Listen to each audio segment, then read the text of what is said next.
छूते हो गए। दोनों घंटों बैठकर इन पाबंदियों से बच निकलने की तरकीबें सोचा करते।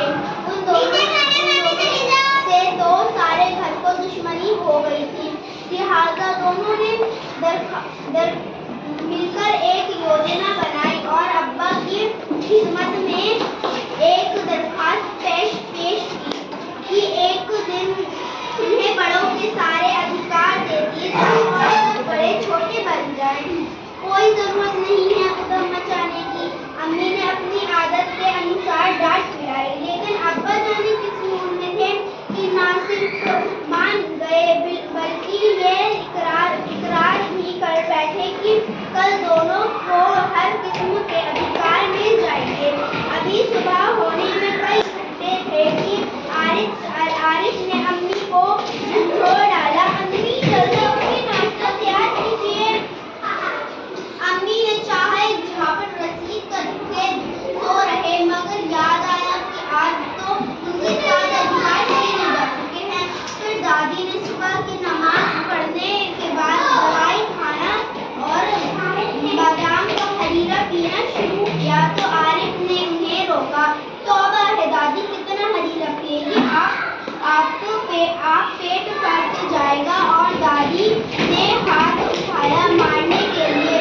नाश्ता मेज पर आया तो आरिफ ने खानसमा से कहा, अंडे और मक्खन वगैरह हमारे सामने रखो, दलिया और दूध बिस्कुट इन सबको दे दो।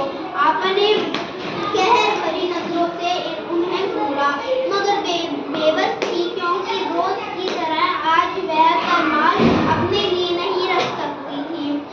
जब सब खाने बैठे तो सलीम ने अम्मी को टोका, अम्मी जरा अपने दांत देखिए, कान से बातें करते हो रही हैं।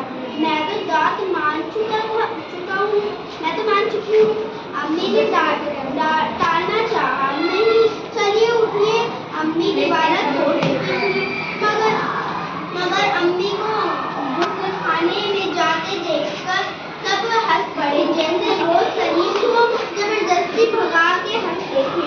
फिर वह अब्बा की तरफ मुड़ा, जरा अब्बा की गत देखिए, बाल बड़े हुए, शेव नहीं हुई, कल कपड़े पहनते और आज इतने मैले कर डाली।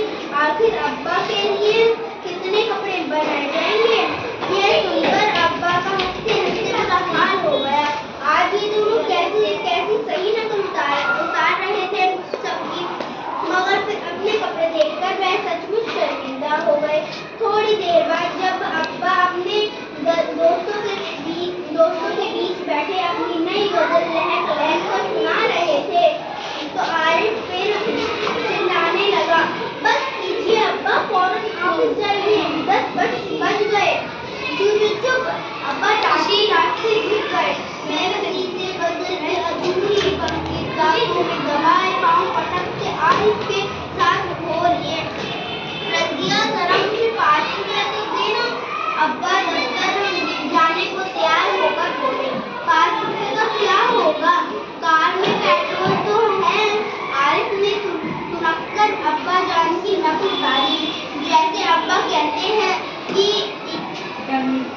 इकन्नी का क्या करोगे जब खर्च तो ले चुके। थोड़ी देर बाद खानसमा आया, बेगम साहब आज क्या पकेगा? आलू गोश्त, कबाब, मिर्चों का सालन। अम्मी ने अपनी आदत के अनुसार कहना शुरू किया, नहीं आज ये चीजें नहीं पकेंगी। सलीम ने किताब रखकर अम्मी की नकल उतारी, आज गुलाब जामुन, गाजर का हलवा और मीठे चावल पकाओ, लेकिन मिठाइयों से रोटी कैसे खाई जाएगी?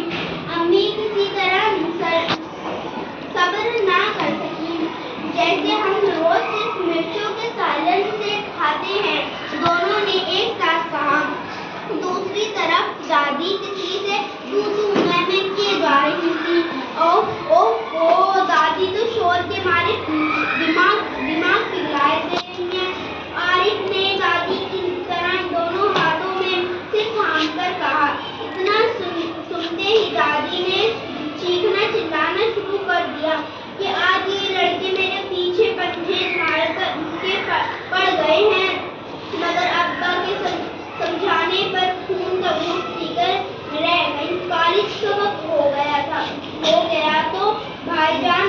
सफेद कमीज को आरिफ सलीम से बचाते दालान में आए। अम्मी, शाम को मैं देर से आऊंगा, दोस्तों के साथ फिल्म देखने जाना है।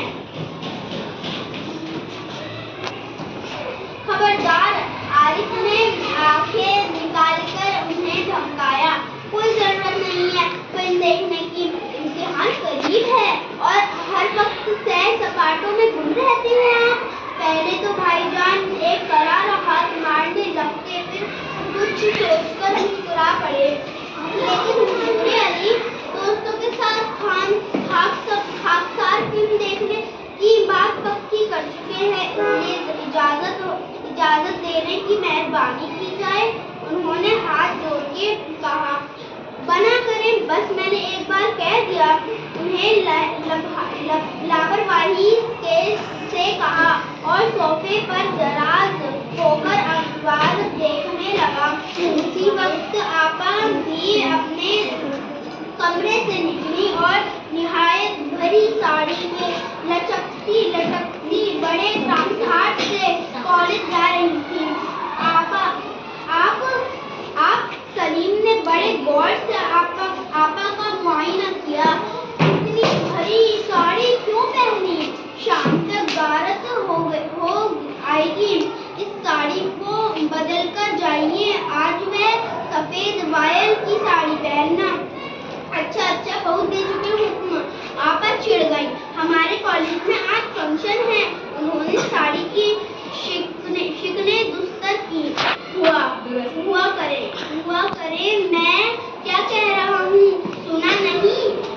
अपनी इतनी अच्छी नकल देखकर आप शर्मिंदा हो गई। बिल्कुल इसी तरह तो वह आरिफ और सलीम से उनकी मनपसंद कमीज उतरवाकर निहायत बेकार कपड़े पहनने का हुक्म लगाया करती हैं। दूसरी सुबह हुई, सलीम की आँख खुली तो आपा नाश्ते की मेज सजाए उन दोनों के उठने का इंतजार कर रही थी। अम्मी खानसमा को हुक्म दे रही थी कि